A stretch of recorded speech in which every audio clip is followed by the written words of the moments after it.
Good evening, everyone, and welcome to Arva Yoga and our series on yoga philosophy.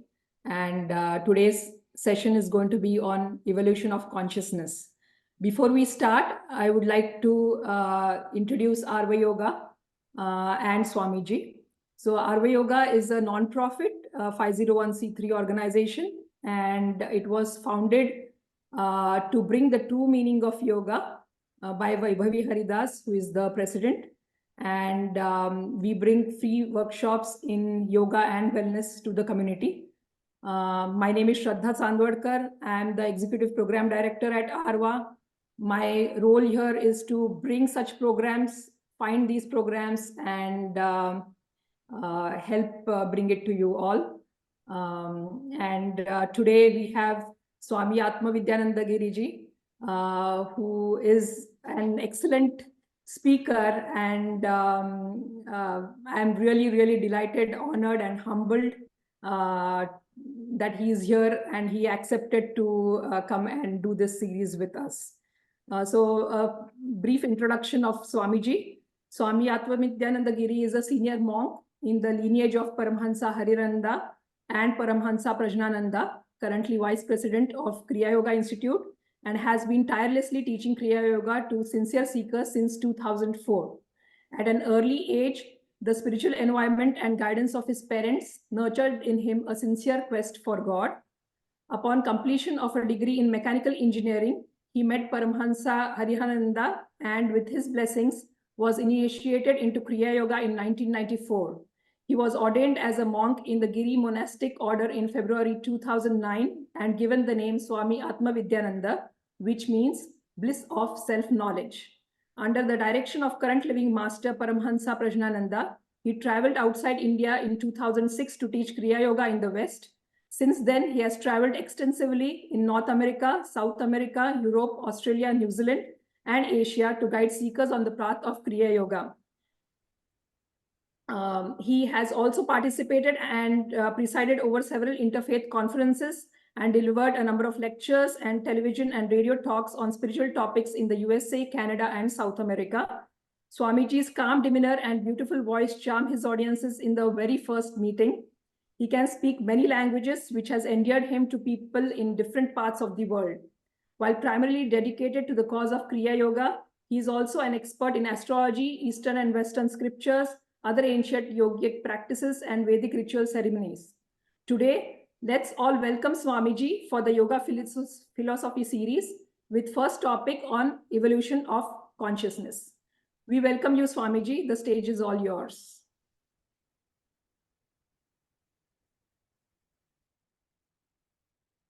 Let us close the eyes for a moment, remembering all-pervading divinity. We will begin with a prayer. Om Sahana Vavatu Sahano Bhunattu Sahaviryam Karavavahe Tejasvi Navadhitamastu Ma Vidveshavahai. Om Shanti Shanti Shanti. May God protect us all. May God nourish us with wisdom and knowledge. May we meditate and pray together. May there be no discord among us. May there be more love and peace within and everywhere. Om. Amen. I bow to one formless God who is omnipresent. I bow to all the saints and sages of all times and places. And I bow to lineage of Kriya Yoga masters. I bow to living power of divine in each one of you.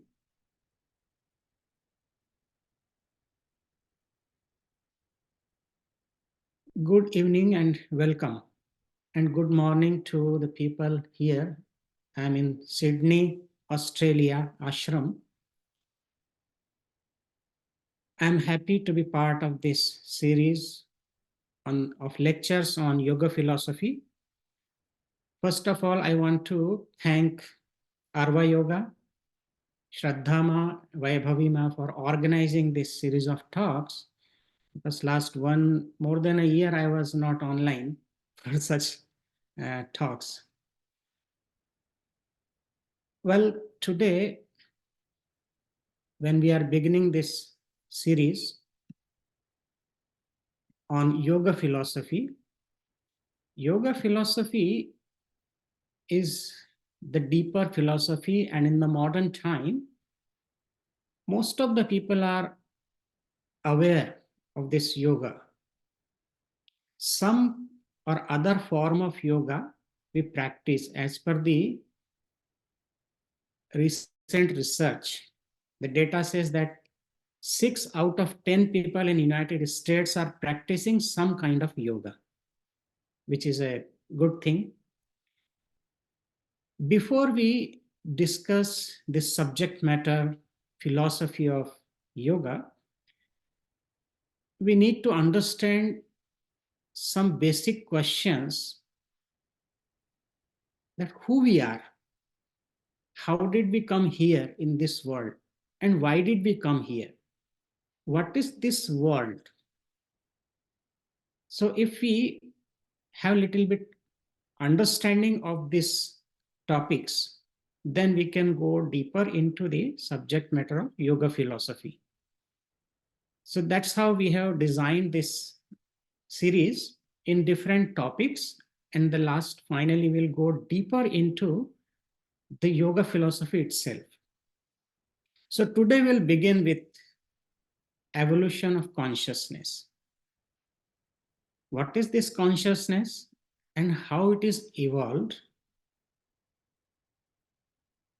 To understand this concept, we'll go back first to the creation and dissolution process, which is mentioned in many of the ancient scriptures, like the Holy Bhagavatam. In 12 books of Holy Bhagavatam, there is a very elaborate process of Sarga and Visarga, or otherwise known as Upsarga also. Sarga is creation, Visarga is the dissolution. And in between this entire play of consciousness is taking place everywhere. Many other scriptures like the Holy Bible, Jnana Sankalini Tantra, Upanishads like Aitareya Upanishad, Taittiriya Upanishad, and many more, plus Brahma Sutra, they all speak about this process of evolution of consciousness. So let's begin. Before creation, what was there? A common question comes to mind. You can't say there was nothing. There was something. What that something we can call, in the later philosophies like Vedanta, we call it Brahman. The name is given as Brahman, formless God without any attribute. So we can say, in scientific terms, if we talk, we can say there was some supreme reality. And this reality is nothing but pure consciousness. So that pure consciousness had a desire.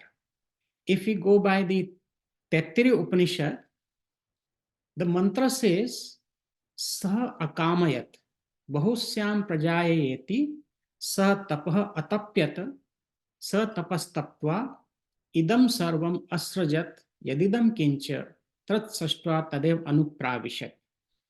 The simple meaning of this mantra is that supreme reality had this desire, or this thought came to the supreme reality, that let me become many, multifold, and let me be born. Then he, now again, just to clarify, he is addressed here, but don't think as a gender. Because when we say Brahman, so there is some address we are giving as he, but God, the supreme reality, has no gender, neither she or he. We'll come to that elaborate discussion later on.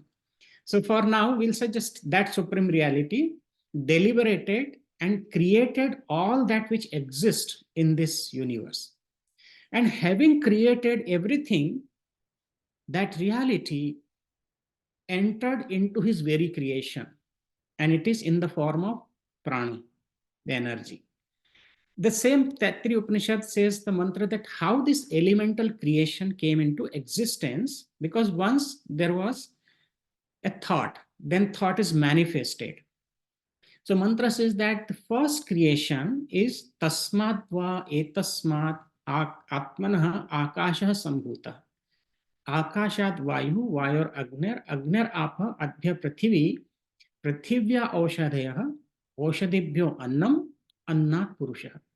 Means when God wished.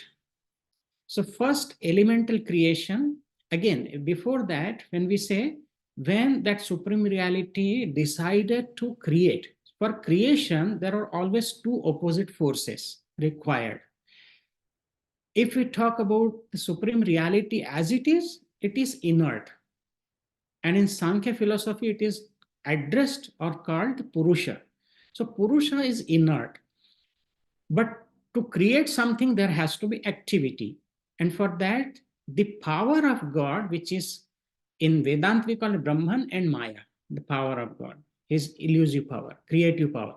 In Sankhya philosophy, it is referred to as Purusha and Prakriti. So Prakriti is the creative power of God, and with that power, he created. So first in elemental creation, first element was manifested as the Akasha, the space, or ether element, the subtlest. Then from the space came air. From air, fire is manifested. From the fire, water element came. And from the water, the most grossest element, earth, is manifested. And on the earth, there are herbs produced by God. From the herbs came the food, and from food, Purusha means the man, human being, is created. So this is the chronology or the sequence of elemental creation.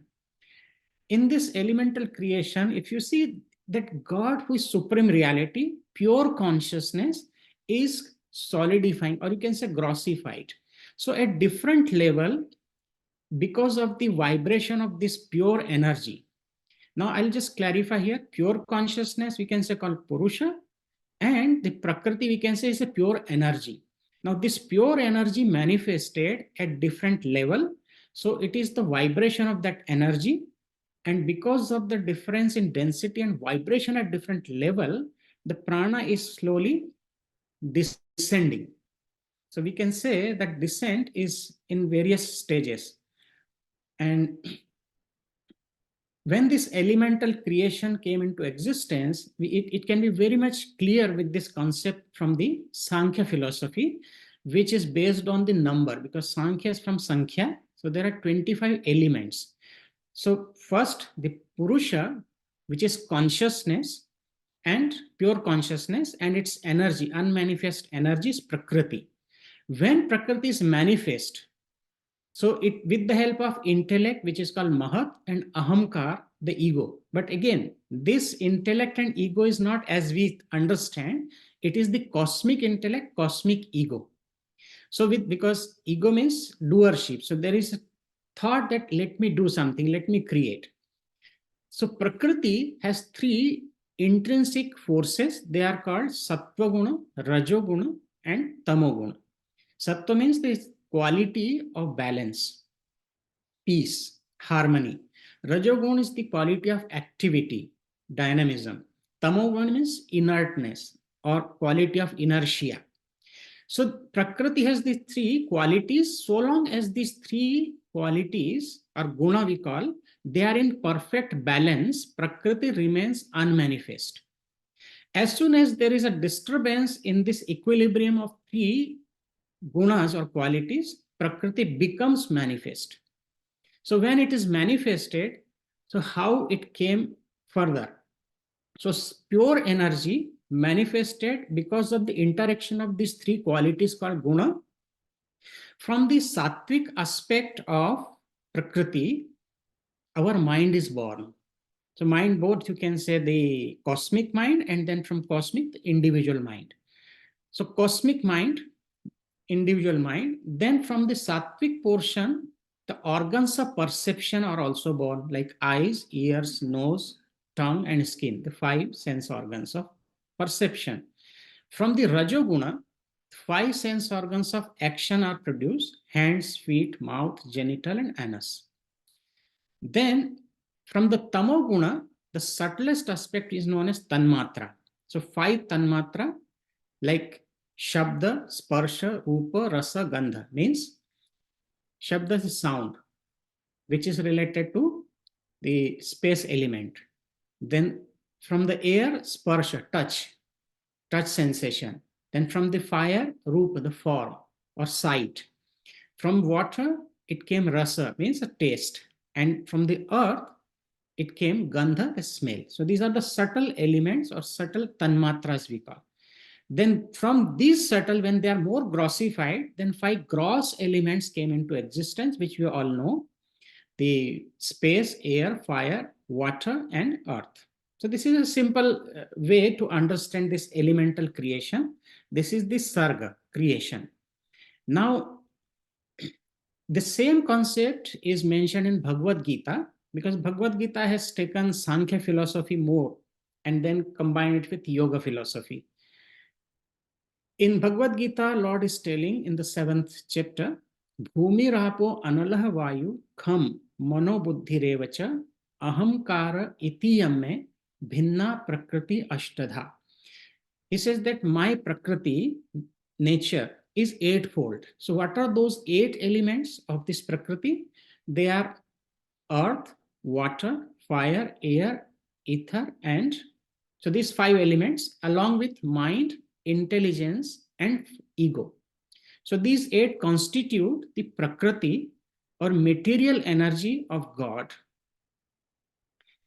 And now, just as I told you, that descent of consciousness, we can understand in a very simplified way, because creation happened on 2 levels: macrocosmic level and then microcosmic level, which we'll discuss more in detail in the next chapter or next class. But just to understand, we can say at macrocosmic level, this Paramatma, the supreme reality, we call it Brahman, or in Sankhya we call Purusha, which is pure consciousness. Then with the help of Shakti, Mula Prakriti, which is called Mahashakti or pure creative energy, Tanmatras came further, and from Tanmatras came the 5 gross element. And at microcosmic level, which is the body, Jivatma, which is parallel to this creation. So Jivatma is the individual soul, which is conscious. But soul cannot move because it's all pervading. It's just pure consciousness like Purusha. Then it is manifested, its power is prana, parallel to Mool Prakriti, which is life force. And this prana can move. Consciousness cannot move, but prana can move. But prana is not conscious. We have to guide it through consciousness. And then material energy, like we see atomic energy, electricity, magnetism. So this is also manifestation of the pure energy, but it is a different gross level, little grosser than that. And then finally, we see the 5 gross elements, and our body, human body, or any living being's body, we can say, it is made up of 5 gross element. In fact, when we say it is the body or matter, it's not really matter. Because if we go at the subatomic level, it is the grossified energy which appears to be inanimate, but ultimately it is all energy. So body is matter for reference, but ultimately it also is form of energy, which is most gross. However, let's come to this evolution process. So in this microcosmic and macrocosmic both level, if we see the living beings, how they evolved. So we divide them into 4 categories. The organism, one is called Udbhija. Udbhij means we can say they are the plants and vegetation. Then Svedaj. Svedaj, they are born out of humidity and moisture. Then Andaja means those who are born from eggs like birds and reptiles. Then fourth category is known as Jarayuja, those who are born from the uterus. So these are the four categories of evolving the life force in different species. Then when we say species, so it is, we can still divide them in four different categories for our own understanding. When the consciousness is evolving, so how it happens? First, we can say that inanimate like stone. In stone, what happens? There is consciousness, but the stone itself is not conscious of its divinity. That means the energy is still there, prana is there, but prana is vibrating at such a dense level that the molecules are so compact and it cannot move. So it has no consciousness at all, we can say, for our reference. That means the stone is not aware of the external world and also inner world. It is just as it is. Then comes the second one is plant and vegetables. So in plants, we can say these plants are conscious of the external world, but they are not aware of the inner world. Because external world, they know that there is more sun, there is more rain, so they can protect or they can react accordingly. But inner world, they are not aware of that, because there is no development of thought capacity in the plants. Although the mind is there, but it is dormant. Then comes the animals. In animals, we can see clearly that they are conscious of external world and partially they are conscious of inner world also. Although the mental zone is developed, but the intellect is still not developed in the animals. And finally, we see the human being. In human being, we can see that we are conscious of external as well as internal world, because there is full development of mental and intellectual zone. So human beings are endowed with intellect, which is missing in other species in this process of evolution of consciousness. And interestingly, very often we hear this statement that there are 8.4 million species on the earth. And we call it 84 lakh yoni in Hindi. And it is from many scriptures like Holy Bhagavatam. I will refer to that how did it come and what is the exact number. So like in Holy Bhagavatam, Padma Puran also refers to this birth history. So according to that, the number of species or number of births. So species like water-based life forms are there, which is 9 lakhs, like 0.9 million species in water-based form. Then some are immovable, like plants and trees. So there are 2 million plants and trees category. Reptiles, there are 1.1 millions. Birds are 1 million. Terrestrial animals, there are 3 millions. And human, like animals. I won't say, because we are still evolving. Although we have the body of human being, but we are not really humans. So we have to evolve further, which we'll discuss later. So humans, let's say, in human also we have 0.4 million species. That's why you see that somebody is very intelligent, somebody is very dull, somebody is rich, somebody is poor. So there are different levels according to the development of consciousness or mind, intellect, etc. So total we see 84 lakhs, it comes 8.4 millions. Interestingly, the medical science also tells that when the baby is in the mother's womb, after the conception, the fetus changes its shapes. And how many times it changes the shape during this gestation period of 40 weeks, it comes very closer to 8.4 plus some million, 8.4 million. So every moment, I think 3 minutes or something exactly, I don't remember, but it changes its shape. So symbolically also, we go through this transformation through these species or this number. Now, what is our purpose? Now, we understood little bit the evolution, that how did we come this with this elemental creation. We are here now as human being. Because this topic is so vast, I'm just trying to touch base on the surface, and we'll go deeper into yoga philosophy later. So we are here at present as human being. Now, what is the purpose, or what should we do? What we are supposed to do now?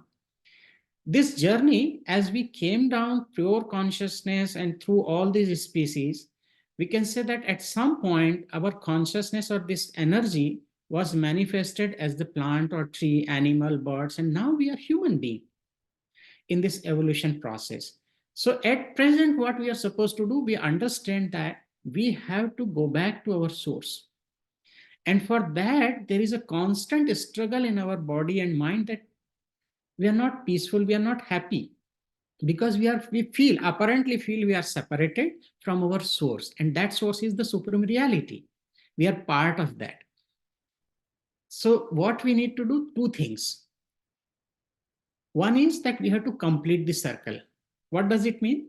In mathematics or in physics we study, so we put a dot on piece of paper, then we put another dot, and then we start joining these dots and go back to the same point where we started, then it becomes a circle. So our journey of life is also like that. Through many lifetimes, we are moving in that circular path. Sometimes we are stopping at one place, we are not moving further. Like we are in the same standard of school if you don't learn. But when we learn some lessons, then we move further. However, we have to complete this circle of life. That means we have to go back to our source. Today, tomorrow, after many births, but we have to go to complete this. That's why in the Holy Bible also, Jesus said that I have come from my Father and I have to go back to my Father. We can say that I have come from God and I have to go back to God. So here I just, as a humorous statement, I would say that Darwin's theory doesn't work here. You might have heard a joke in schools we used to hear that once in the history class, the teacher was teaching and he asked the students about this process of creation, evolution was being discussed. So the the teacher said, because he was teaching the Darwin's theory, so he said that our ancestors were monkey. It was believed in that theory, which is now discarded, I would say. So the students say that our ancestors were monkeys, and that's how we have evolved to human being, because we lost the tail, it became shorter, and then we lost it. Then teacher said that I don't believe, because my ancestors, it may be your ancestors, but my ancestors were God. So I have come from God, and just for humor. However, while completing this circle through this journey of life, we have to achieve the reunion, because apparently, as I said, we feel separated, although we are not. But we have to achieve this reunion. So these two things keep us constantly working, or all our activities in life are revolving around this goal of life. Some people recognize it early, some take time, but today or tomorrow we all have to come to this point that this is my goal, I have to finish it. When we say evolution, so sometimes we feel that, is it the soul which is evolving? Answer is no, because soul is the pure energy which is bound in this body temple. Soul is not evolved. Soul has nothing to do. It is just witness, like inert Purusha in the body. But when we say evolution means, so it has 3 steps, which we always follow. Evolution means development of mind. As I said that if you see in the stone and plants, then animals and human beings, what is the difference we see? That it is the mind evolving. So in the evolution tree, mind is very important, which is growing at a complex degree. And then in the human being, our mind is more developed as compared to other species. And further in human beings, as a human being, we are still growing. So the knowledge from external sources and direct knowledge through our spiritual experiences, through some practice, our mind is expanding further. Right now, if you see that, suppose we are attending, let's say 76, I see the number, 76 people are attending. Each one of us is having this inner instrument mind, but each one's mind is different. Why? Because mind is, again, it is, for reference, we can say mind is also matter. But again, Matter is nothing. It is just the grossified form of energy. So when the mind is also vibrating at different level, according to that, we receive the information, process the information through the help of brain, but it is the mind. However, so our mind is also developing. What we understood yesterday, today we have better understanding of the same subject matter. Then second thing, while developing the mind, what we do? We attain the knowledge. This knowledge, first we get the knowledge from the external sources. And we have to have knowledge because we cannot remain in ignorance. Suffering is because of all ignorance. So knowledge we get from the school, from the university. Then we also get the knowledge from spiritual teachers, because external knowledge, which is material science, is not going to be enough for our growth. We have to have the Paravidya, the supreme knowledge, and that comes through spiritual sources. So we attain knowledge. And when we attain knowledge, simultaneously we cultivate human values. Because as the mind is developed, expanded, we start thinking, receiving information and processing in a bigger way. Our prospect, our domain increases, and we start perceiving things in a bigger picture. And while doing this, we start developing human values, because we have come from animal species. We have grown up like that.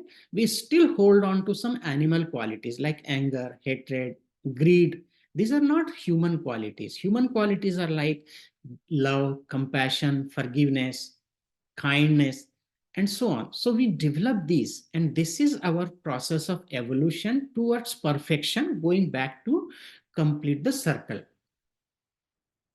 Now, how do we achieve this reunion, or how do we complete this circle? As I told in the beginning, the two processes. One is sarga, means creation. One is dissolution. So it's like the pure consciousness has descended at different level, as we discussed. Now it has to go back to its source. So this is a very beautiful process mentioned in the Shiva Samhita, a yogic text. This mantra says about the dissolution process. पृथ्वी शीर्णा जले मग्ना जलम Magnum च तेजसी लीनम वायौ तथा तेजो व्योमनि वाते लयम ययौ अविद्यायाम महाकाशो लीयते परमे पदे. Earth's element, as we see that how the elemental creation came from the subtlest to grossest, from the space to the earth element. So now it has to go back in the same order. So order is that from earth, so earth will become very subtle, it will dissolve into the water element. Then water will dissolve into fire, fire will merge into the air, air will merge into space. And all these five gross elements, they go back to Mool Prakriti. Now Mool Prakriti at macrocosmic level, it is Mool Prakriti. And at microcosmic level, it is Avidya or ignorance. So they merge these five elements, gross elements merge into Avidya, and this Avidya or ignorance, along with that, these all they merge into the supreme feet of Lord. Now this mantra has a complete connection with Kriya Yoga technique, which I'm not going to explain at present. It will come in the further classes. So we go back to the elements are merging, and then in the Prakriti, which is ignorance, and that ignorance dissolves into supreme feet of Lord. So we go back to our source from where we have come from. And in this process of evolution, remember, now let's talk about the human body, because we are human and we are talking about our purpose of life and evolution process. So how do we do that? There are two principal parts in human body. One is the brain, other is the spine. And as our mind is growing, we expand. So this expansion also is, you can say that consciousness is also expanding. Because suppose it was very little in when insect, consciousness was limited in this little body. When it became bird, then it expanded. Then it became animal, and then human being. So from human being, it further expands to divinity. So from animality to humanity, from humanity to divinity. That is the process of going back. Now, in body, the principal part, the spine, which is the chakras. Chakra means energy centers. We use in the process of yoga to energize these chakras. And then we also practice some techniques. In any kind of yoga, we have pranayam, breath regulation technique, we have some postures, and these things, they develop our brain and mind. The purpose, entire purpose is that the more prana, more pranic energy is supplied towards the brain, the more brain is evolved. For example, if suppose we are sitting in the room, many people, you'll see that some people are very intelligent, some are mediocre, some are not so intelligent. Why? Because again, we say that his brain is more developed. A scientist's brain, a monk's brain is more developed. So how does it develop? Because the more prana is supplied and more areas in the brain are activated. If we talk about just brain structure, there are 10 principal parts in the brain, like the parietal lobe, occipital lobe, cerebellum, temporal lobe, frontal lobe, and so on. So 10 main parts are there.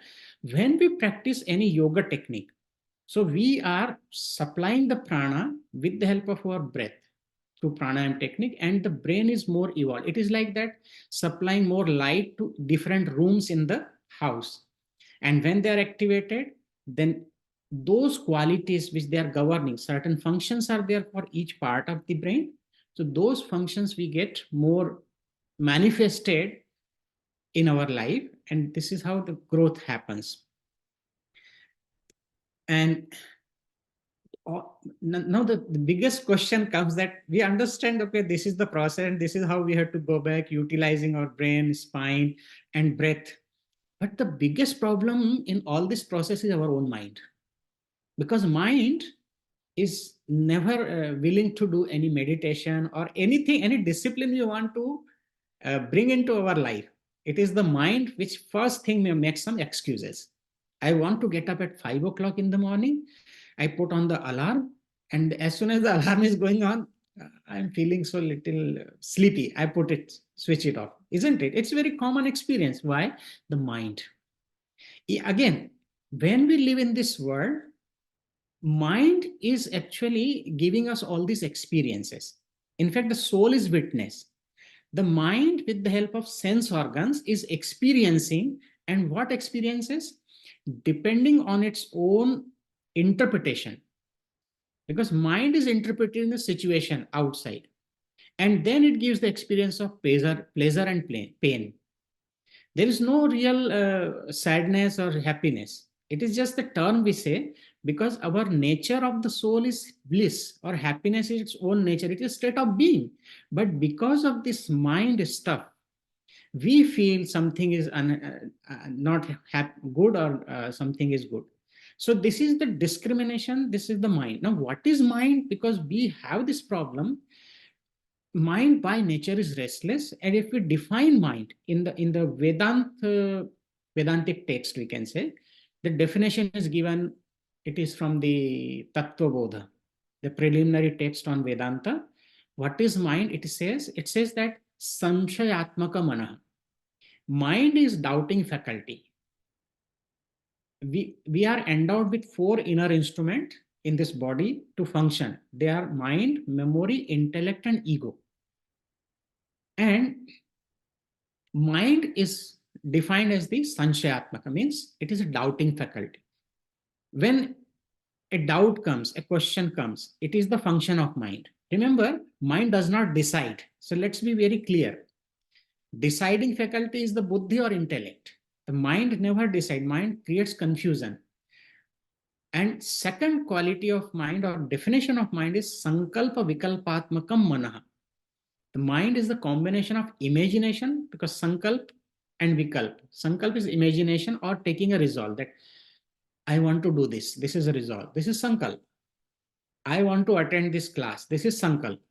And vikalp means, suppose if I don't attend the class now, then what is the alternative? Maybe I can get the recording and see it later on.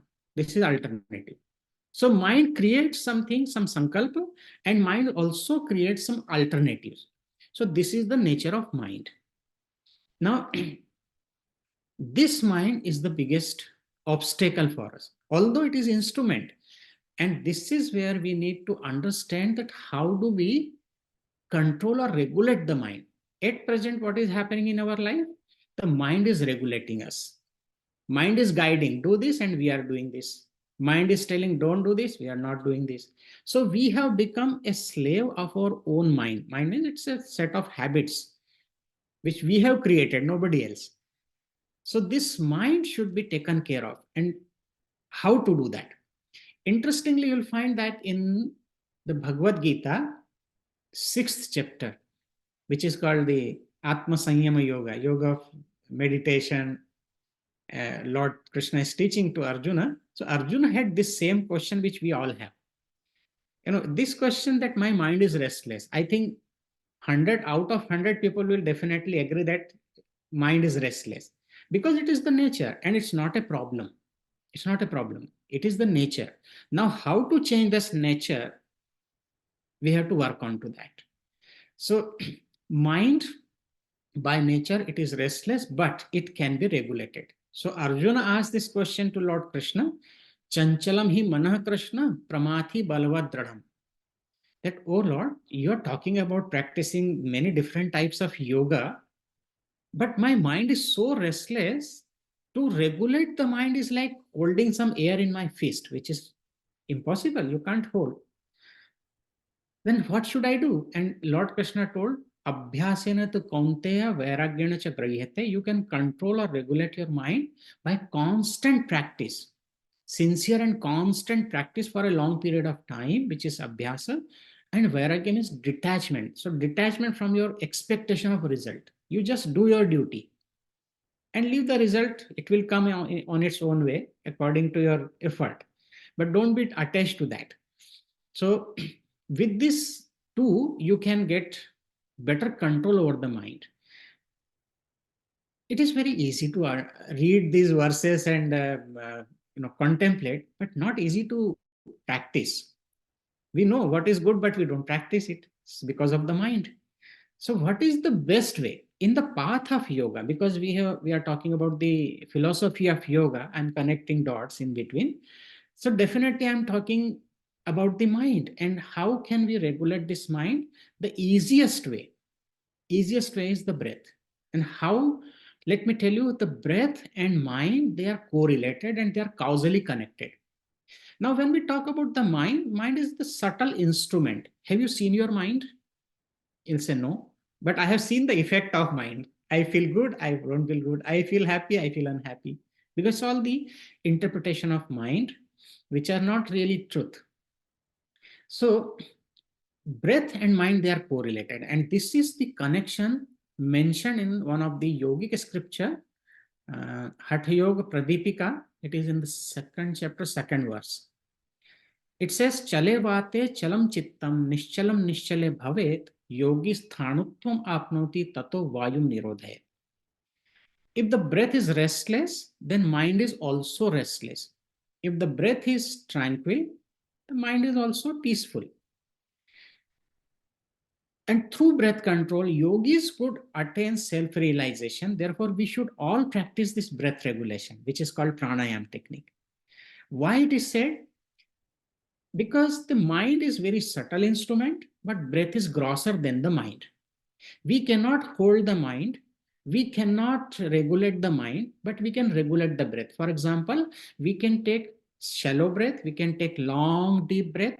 We can hold the breath for a while also, in kumbhaka or retention of breath. That means we have little control over the breath, but not on the mind. So what we do, we cannot control mind directly, we use the breath. Because breath and mind, they are correlated. So if we control the breath, we are controlling actually the mind. And it is the key. This is the key to our liberation, key to become free from all sufferings and limitations, which we have thought that we are limited being. Another interesting thing I'll tell you, that how breath is connected with each and our day-to-day activities. And you can also observe these scientific data I'm going to present. You can observe in your daily life that when you are sleeping, your breath is different. When you are working, it is different. How? Normally what happens, according to Gheranda Samhita, There's a mantra in the 84th verse in 5th chapter.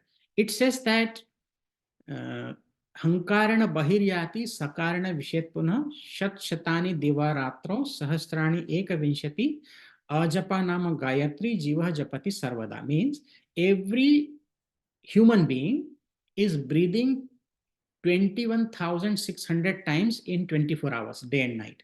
So if we divide it by hour and minute, it comes to 15 breath in 1 minute. So according to yoga philosophy and also according to medical science, average human being is breathing 16 times in 1 minute or 15 times in 1 minute. Now, if you see, when you go to deep sleep, in the deep sleep, we go beyond body, beyond mind. There's no thought, there's no ego. We are sleeping nicely. But during this deep sleep, I'm not talking about the dream state, it is beyond that. So, in deep sleep state, our breath naturally becomes long and deeper. And because of that, the body and mind, they both get complete rest.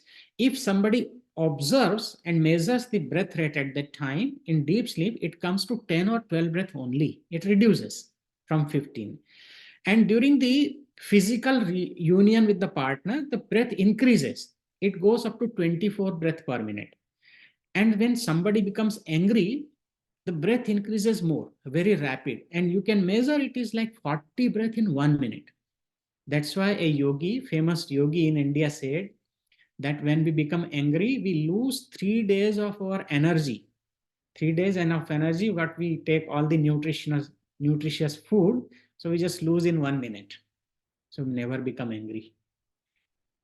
And on the other hand, suppose if you are very happy, very joyful, at that time you just measure with your stopwatch, you can feel, you can see that your breath is only 8 or 9 breath in 1 minute. However, we practice Kriya Yoga, and Kriya Yoga we further reduce it to great extent, like 2.5 breath in 1 minute only. So if you look at this data on day-to-day basis, you'll find as the breath is changing, the state of mind is also changing. What happens in day-to-day life? Our mind is constantly fluctuating between one of the emotions. We are happy, suddenly we become sorrowful, we become reactive, we become angry, we start laughing. So all these emotions are controlling our life. So mind is constantly putting us into these emotional states. And as the disposition or thoughts are changing in the mind, so also we see the effect on the breath. The breath also changes immediately because they are connected causally. Now in the path of yoga, we reverse this scale. Instead of mind changing the breath, we start practicing or regulating the breath and making it more rhythmic, more regular breath and slow fuel breath, so that we can change the state of mind and we can maintain the same state of mind for a longer period of time. And that is how yoga practices help us to remain balanced, peaceful, happy, healthy. However, this is just scientific data. Now, when we practice yoga technique, so yoga techniques help us to evolve very quickly. Because when we practice yoga, our mind is also evolving. Our breath and mind, they are correlated. So the breath becomes slow, feeble, and with the help of the pranayam and some more techniques, different techniques of concentration, postures, etc., the whole purpose is to supply more and more oxygen. That means more prana towards the brain for its evolution. It is said that when we practice Kriya Yoga especially, so in Kriya Yoga we know there is a technique, scientific technique, in which rotating our consciousness, our prana, along the spine in one revolution, we complete 1 year of spiritual progress. Like outside, it takes 1 year. So I'm not going to explain it right now, but some other class we can go into that explanation. But just to give the information that one cycle of practice of Kriya Pranayam gives 1 year of spiritual evolution, which is scientifically proven. So philosophy of yoga, when we are talking, we have to work on two things. To go back to our source, one is that we have to keep our body healthy, because the brain and spine, they're part of the body. And then to work on our mind, because that is the most important aspect. We work on the breath. And for that reason, you'll find that any kind of yoga practice will definitely involve some physical posture, some breathing technique, we call the pranayam technique. And then further, to expand our consciousness, we move, means our mind, our consciousness further expands with meditation. So meditation gives us quick expansion. So this is the simple concept to begin with.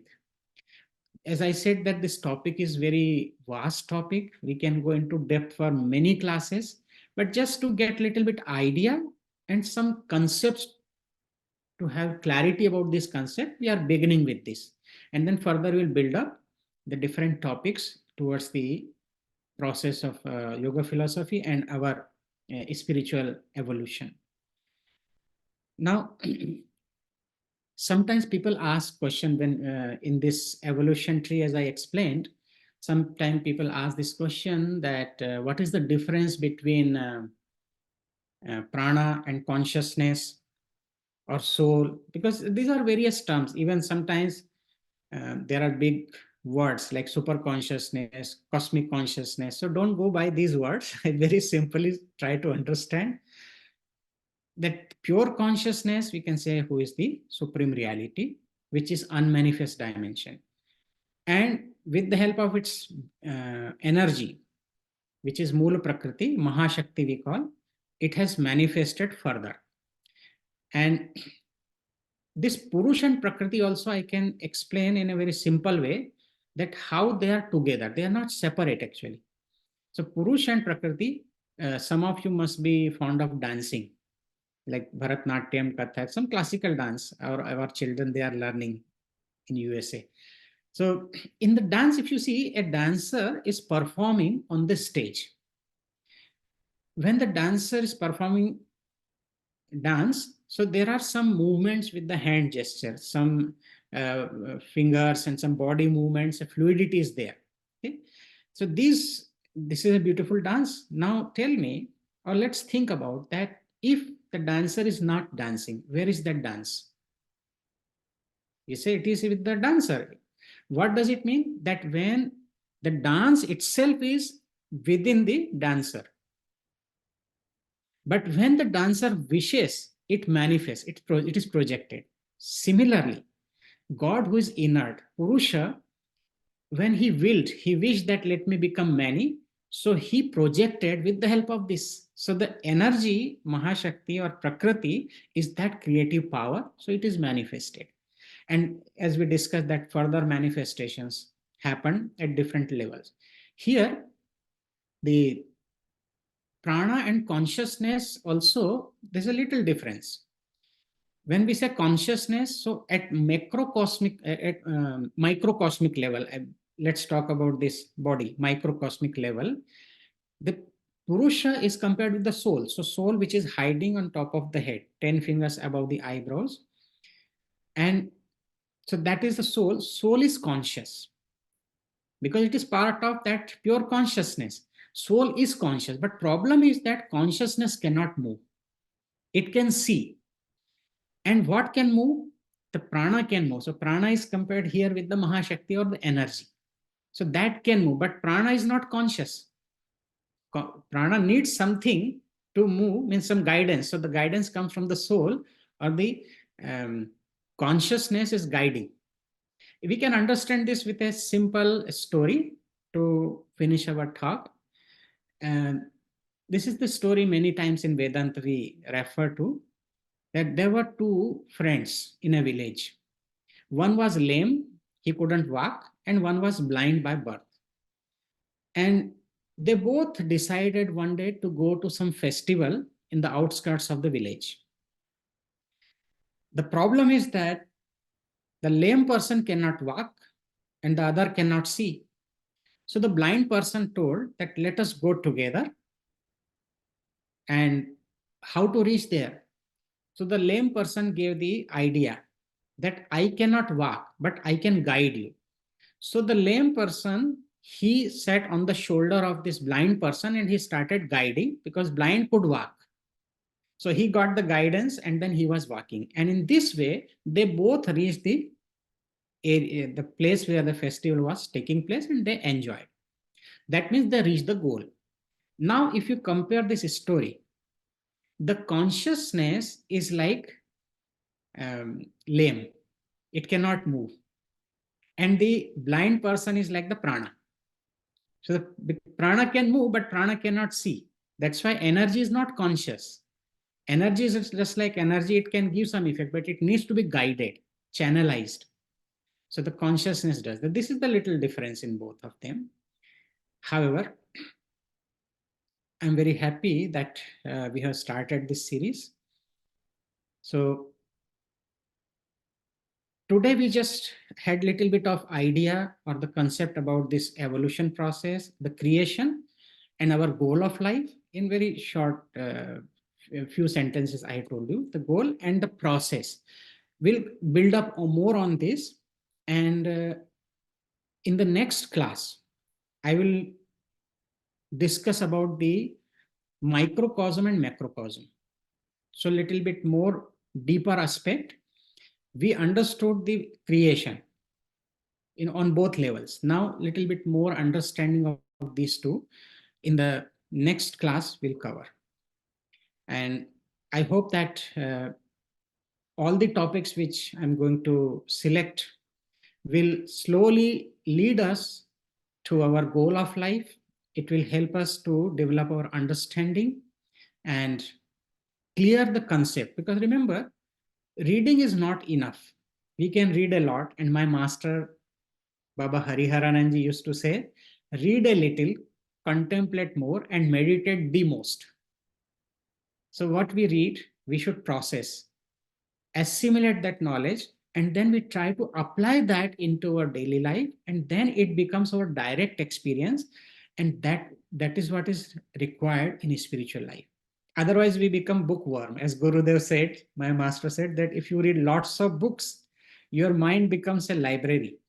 You will become a bookworm, but you are not going to be realized. So that's why I'm not talking too much about any subject matter, but giving some concepts, and then slowly we'll go into the practical aspects. So thank you so much for organizing this talk. I'm really happy to talk to all of you today. I'll be still here for next 4 days and then going back to Seattle for further programs. So I'll conclude this session with my prayer for well-being for everyone. Because we live in this world, so we should pray for all. We are thankful to all the masters, we are thankful to God, and we are thankful to all the saints and sages for all their wisdom they have given to us. Om Sarve Bhavantu Sukhinah, Sarve Santu Niramayah, Sarve Bhadrani Pashyantu, Ma Kaschid Dukkha Bhag Bhavet. Om Shanti Shanti Shanti. May all become happy and healthy, loving, noble, and compassionate. May there be no suffering, no sorrow. May there be more love, peace, and harmony among us and in this entire creation. May the blessings of divine and masters be upon us all and everywhere. I humbly bow to living presence of divine in each one of you. Thank you all. Om Tat Sat Om.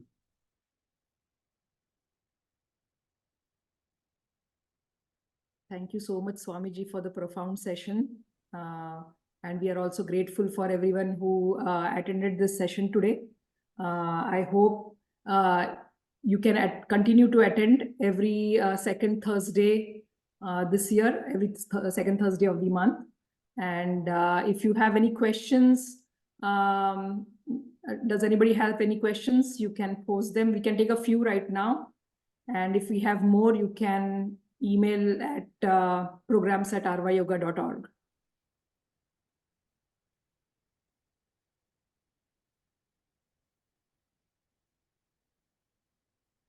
Please raise your hand if you have any question.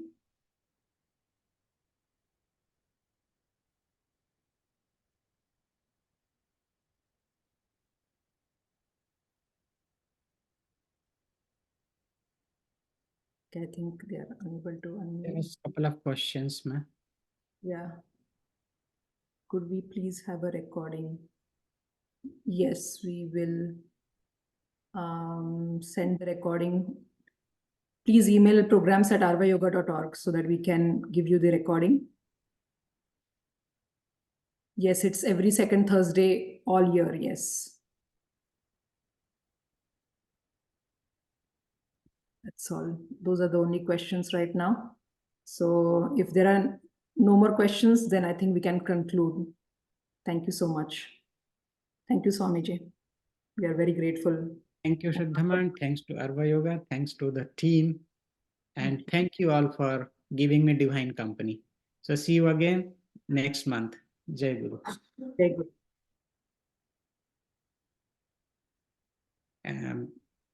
Shraddhama, please send the suggestions. If you have any suggestion to improve or to change something, feel free to advise us. Sure, Baba. Same with you. If we need something from our side, then please let us know. Thank you. Thank you, Ma.